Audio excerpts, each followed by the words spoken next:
You mentioned earlier that when you were in the minority, it was frustrating to have no ability to shape the agenda, to have no committee to ever aspire to chair because you were in the minority. Now that the Republicans have been in the majority for 12 years, or I guess it's 11 years, do you think that that your party has handled its majority power as well as it could? And I will just throw into this question the complaint that you always hear from Democrats, that they don't get to participate in shaping legislation, that they can't amend bills on the floor, that the rules are designed to shut them out completely, and they say, after all, we represent nearly half the country. So number one, have they handled their power as well as they could? And number two, is the system working as it should with respect to the way the minority participates? At the beginning of the conversation, you used the term frustrated, and you've used it several times to get me to adopt it. I haven't adopted frustrated, and then you just worked it into the question that I was frustrated. I wasn't frustrated. I understood the reality. I didn't like the reality, but I operated within that reality.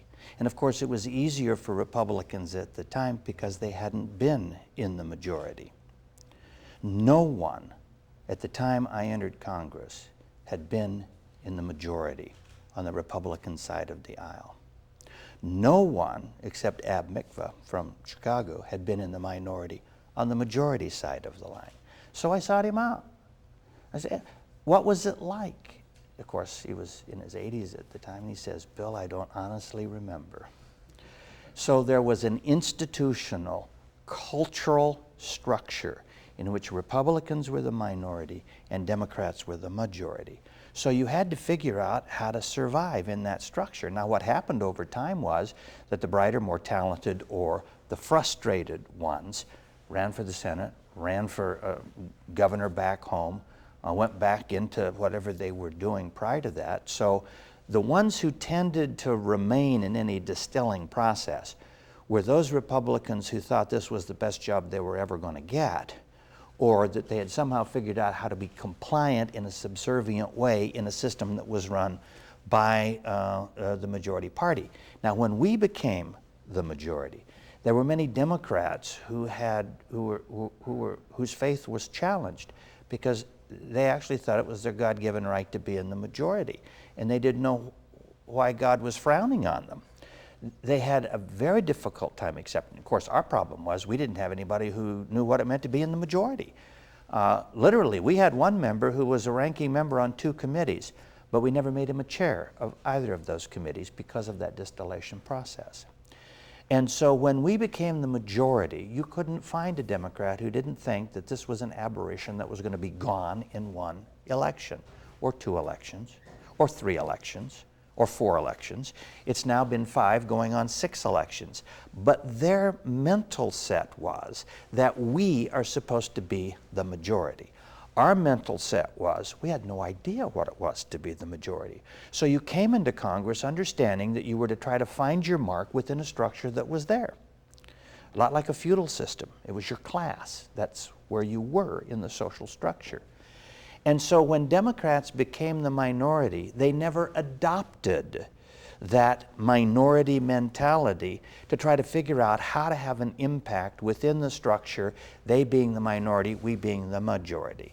They simply wouldn't play. And so that's made it much more difficult for us, and now I'll use the word frustrated, in trying to reach out to Democrats to get them involved.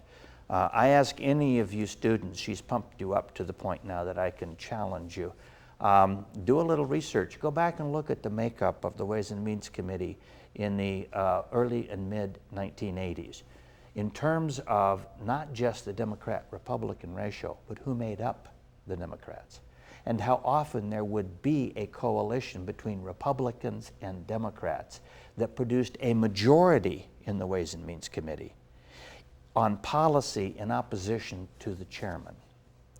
And look at Ways and Means today, in which if someone votes with the chairman, they are pressured, 1, not to, and 2, when a vacancy occurs, one of the requirements of the Democratic caucus is for that person to indicate they will never work with or support the majority. You get a significant change in the profile of Democrat members of the Ways and Means Committee. How do you do that? You do an analysis.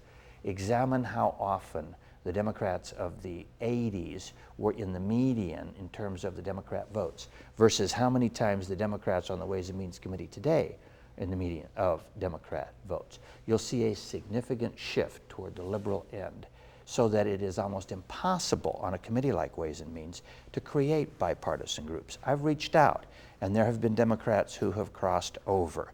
You might want to talk to Cal Dooley, who finally left because he crossed over and wanted to work on policy. There aren't that many, unfortunately. I've sent out letters to members saying we're going to be moving on this particular piece of legislation. If you have any interest, let me know. I get a letter back from the ranking members saying, my committee members have informed me that you have asked them to participate. All communication with the minority members will be through me.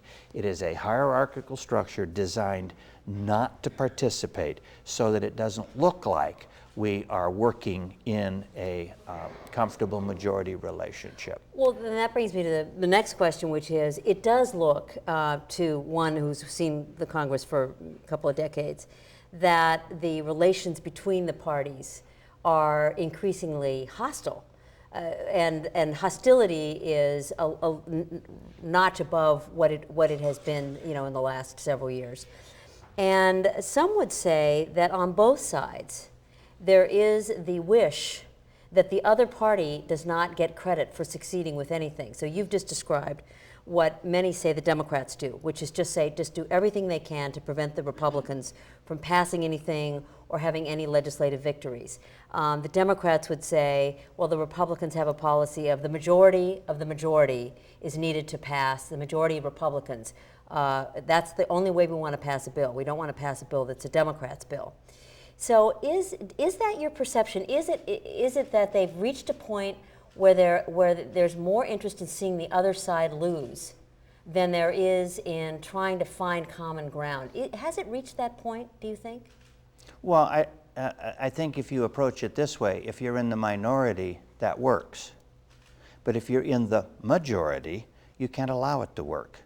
Because the only way people are going to return you to office is that you've done something that they think is useful or meaningful.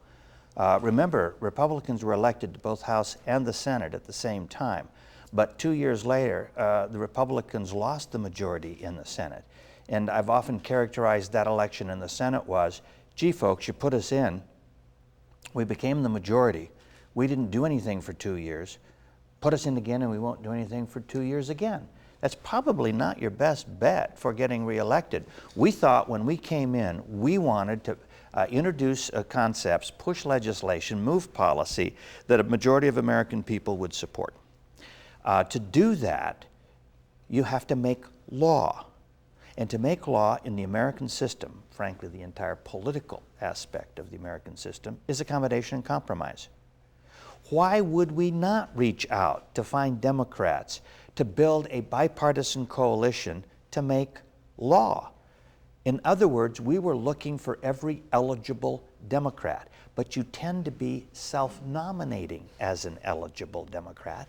And if you self-nominated yourself because you actually thought you wanted to participate in the legislative process when you came to Congress, you got whacked like whack-a-mole every time you popped your head up to be part of a coalition. You soon learned to keep your head down. We still had the responsibility, and have had for a decade, of making law. Now, if our goal is to not let any Democrats have any credit, why would you put yourself in a jeopardy position of making law? I'll work with any Democrat who wants to work with me. Why would I not?